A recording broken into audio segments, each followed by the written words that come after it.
हरि ओम। मैं वीरेन गुप्ता बोल रहा हूँ। आज हम बात कर रहे हैं संतोष की।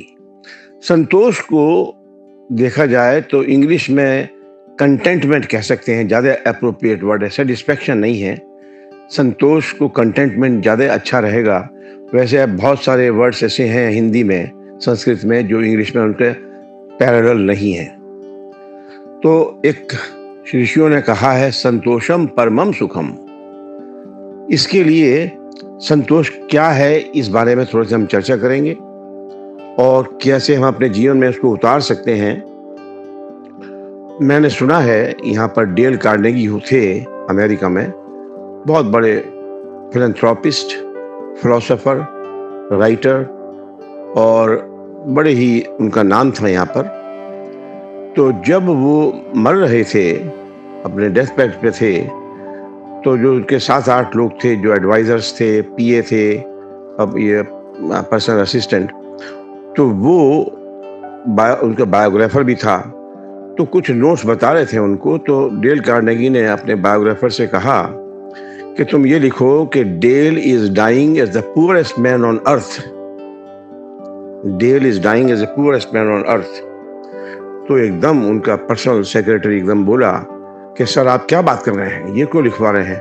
देखिए, आपका ये फोर्ब्स मैगजीन है और आप you are the richest man on earth. सबसे बड़े आप अमीर आदमी हैं। और हिंदी में जो मैंने बताया कि डेल बहुत ही सबसे गरीब, दुनिया का सबसे गरीब आदमी मर रहा है। तो उसके बाद में जो डेल ने कहा वो सुनने लायक है और हम सबके लिए एप्लीकेबल भी है और हमें सोचना समझना भी चाहिए इसके लिए। तो डेल कार्नेगी जी ने कहा कि देखो भाई, कि मेरा इस जीवन में मेरा टारगेट, मेरा उद्देश्य, गोल मेरा $10 बिलियन का था और मेरे पास केवल अभी $1 बिलियन है। मैं $9 बिलियन से शॉर्ट हूँ। मतलब $9 बिलियन मुझे अभी और चाहिए, तब मैं जाके कह सकता हूँ कि हाँ, मैं रिचेस्ट मैन हूँ। क्या होता है जीवन में हमारे कि जो हमारे पास होता है उसको तो हम कभी गिनते नहीं, कभी काउंट नहीं करते। जो नहीं होता है उसके पीछे हम दौड़ते हैं और यही हमारे दुखों का कारण भी है। संतोष आ जाए तो मुझे याद है जब हम 3रे-4थे ग्रेड में हुआ करते थे कि हमने पढ़ा था अपनी पोएट्री की पुस्तक में, और वो दोहा इस प्रकार था कि गौधन गजधन बाजधन और रतन धन खान, जब आवे संतोष धन सब धन धूलि समान।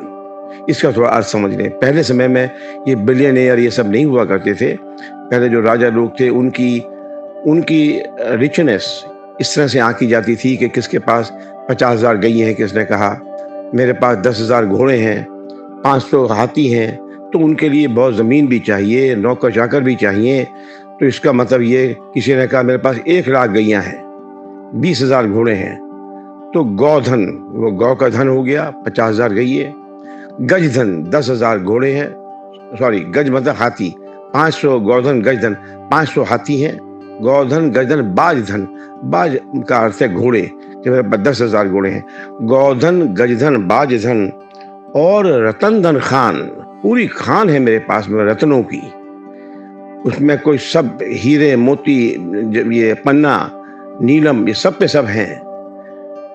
लेकिन जब आवे संतोष धन, जब संतोष का धन आ जाता है, सब धन धूलि समान। बाकी सब धन जितने भी हैं, गौधन गजधन बाजधन और रत्न, ये खान जो है हीरों की सबकी, वो सब बेकार, धूल के समान है। इसी को ही मुझे एक कहानी याद आ रही है जो लियो टॉलस्टॉय की थी। लियो टॉलस्टॉय रशिया के, रूस के बहुत बड़े फिलोसोफर थे, दार्शनिक हुए हैं, बहुत बड़े राइटर भी थे, बहुत प्रचलित थे संसार में, उनका नाम था। उनकी कहानी थी एक परिवार के बारे में। वो क्या कहानी थी वो भी सुनने लायक है और बहुत ही अच्छी है, बड़ी प्रेरणादायक है, इंस्पिरेशनल है। वो मैं आपके साथ में आज बांट रहा हूँ। वहां पर पहले जार हुआ करते थे, किंग नहीं, ऐसा कि उनका नाम किंग नहीं होता था, जार होता था, CZAR। तो जार ने मनादी पिटवाई कि जिसको भी फ्री जमीन चाहिए, जितनी चाहिए, वो ज़मीन ले ले और उसके बारे में परामर्श करे ऑफिस में आके, ज़ार के ऑफिस में आके, कि कैसे उसके क्या कायदे हैं, नियम हैं, किस प्रकार मिल सकती है। तो सब लोगों ने सुना। उसमें एक परिवार था जिसमें हस्बैंड वाइफ थे, पति पत्नी थे, उनके 4 बच्चे थे। उनके माता-पिता भी उनके साथ रहते थे, वो बूढ़े थे। और ये सज्जन करीब-करीब 40-45 साल के होंगे, अच्छा खासा कमा लेते थे।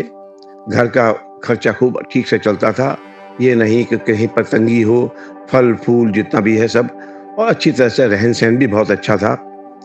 ये नहीं कि बहुत अल्ट्रा रिच, या ये भी नहीं कि पुअर, और अपर मीडियम थे, सबका चल रहा था। लेकिन क्या हुआ कि उन्होंने भी ये मनादी सुनी, और मनादी सुनकर वो शाम को पहुँचे ज़ार के यहाँ ऑफिस में, जहाँ पर के उन लोगों ने जो सैनिक वहाँ पे खड़े थे उनको वो ले गए दफ्तर में उनके, कि भाई मुझे क्या करना है, मुझे ज़मीन चाहिए। उन्होंने अपनी पत्नी से कहा था कि भाई ऐसे-ऐसे ज़मीन मिल रही है। तो पत्नी बोली, तुम क्यों फ़िक्र करते हो, भगवान की कृपा से हमारे यहाँ घर में सब कुछ आ रहा है, ठीक से सब खर्चे-पिर्चे हो रहे हैं, बच्चे ठीक से जा रहे हैं स्कूल, बढ़िया पढ़ रहे हैं, माँ-बाप, सास-ससुर की हम सेवा कर रहे हैं, माता-पिता की तुम्हारे, तो हमें किसी चीज़ की ज़रूरत नहीं है। बोले, नहीं, नहीं, मुझे ज़मीन चाहिए, और चाहिए ज़मीन मुझे, और चाहिए। तो ये साहब, जब ये ज़ार के ऑफिस में गए सज्जन, तो उन्होंने कहा, साहब मुझे ज़मीन चाहिए, मुझे बताइए क्या करना है। उन्होंने कहा, ज़ार के आदमियों ने कहा, ऐसा है कि एक जगह पर उन्होंने बताई कि तुम कल सुबह सूर्योदय से पहले पहुंच जाओ, सनराइज से पहले वहां पहुंच जाओ, और वहां पर तुमको आदमी मिलेंगे, वही तुमको आगे का बताएंगे। तो बोले, साहब मुझे ज़मीन मिल जाएगी? बोले, हाँ मिल जाएगी, बिल्कुल मिल जाएगी। अगले दिन सुबह ही, रात को ठीक से सो भी नहीं पाए, बड़ी उत्सुकता थी कि मुझे ज़मीन चाहिए, वो मिलेगी, जितनी चाहूँगा मैं मिल जाएगी। अगले दिन सुबह ये पहुँचे और सूर्योदय से पहले पहुँच गए। तो लोगों ने, वहाँ पर ज़ार के आदमी खड़े हुए थे, उन्होंने कहा, भाई कि आपको ज़मीन चाहिए? बोले, साहब इसीलिए तो मैं आया हूँ यहाँ पर, मुझे क्या करना है और कितनी ज़मीन मुझे मिल सकती है? तो ज़ार के आदमियों ने कहा कि जितनी तुम्हें ज़मीन चाहिए तुमको, मिल जाएगी तुमको। तो अच्छा, बोले ठीक है। तो बोले, मुझे करना क्या है? तो ज़ार के आदमियों ने उनको बताया कि सूर्य अभी निकलने वाले हैं, जो ही सूर्य की तुम पहली किरण देखो, यहाँ इस जगह से चले जाना, भागना, और जब सूर्यास्त हो जाए, जब सनसेट हो जाए, तो तुमको यहीं आकर पहुंचना है। तो जो गोल घेरा जितना तुम गए वो सारा तुम्हारा। बोले, ये तो बड़ा आसान है। बोले, बिल्कुल, और क्या। ये बहुत उत्सुकता से सूर्योदय की, सनराइज की प्रतीक्षा करते रहे। जो ही सन निकला, ये वहां से भागना शुरू किया इन्होंने। भागे भागे भागे, भागते रहे। 10 बज गया, 11 बज गया, 1 बजे थक गए थे। फिर उन्होंने ब्रिस्क वॉक करना शुरू किया। उसके बाद में जो था वो, और फिर थक गए थे, फिर चलना शुरू किया। और करते करते ये चले, भाई तो पहुंचना भी है उसी जगह पर, नहीं तो ज़मीन नहीं मिलेगी। तो वहीं से फिर और लंबा, जिससे और ज़्यादा बड़ा घेरा बनाना चाहते थे, जिससे ज़्यादा ज़मीन मिल जाए। तो करते करते फिर बाद में चलना भी इनका मुश्किल हो गया, बिल्कुल धीरे धीरे चल रहे थे, बहुत थक गए थे। तो बाद में फिर इन्होंने रेंगना शुरू कर दिया, क्योंकि बिल्कुल पास में आ गए थे, लेकिन अब वो चल नहीं सकते थे, पैरों ने जवाब दे दिया था। तो रेंग रेंग कर पहुंच गए। अल्टीमेटली वो वहां सूर्यास्त पे, सनसेट पे ठीक पहुंच गए, लेकिन तब तक मर चुके थे। तो जो ज़ार के आदमी खड़े हुए थे, उन्होंने कहा, देखो ये आदमी अच्छा खासा कमाता था, परिवार का खर्चा पूरा चल रहा था, ठीक चल रहा था, कहीं कोई कमी नहीं थी। ये भी नहीं कि बहुत ज़्यादा ऐश हो, लेकिन कहीं किसी तरह की कमी नहीं थी, और माता पिता का ध्यान रखता था। देखो किस प्रकार से जो है इसने अपना अपना इसको, जहाँ उसकी बॉडी पड़ी हुई थी, और वहाँ पर कहा कि देखो इसको 2 गज ज़मीन चाहिए थी। तो क्या हुआ है कि, और ये इतनी ज़्यादा हाँक रहा था, इतना ज़्यादा लेना चाहता था, तो ग्रीड हो गई थी, लालच आ गया था। और अल्टीमेटली तो बेसिकली ये है कि संतोष जब नहीं होता, लालच आता है। लालच हमें गिरा देगा, हमारा पतन कर देगा, हमको टोटली रूइन कर देगा।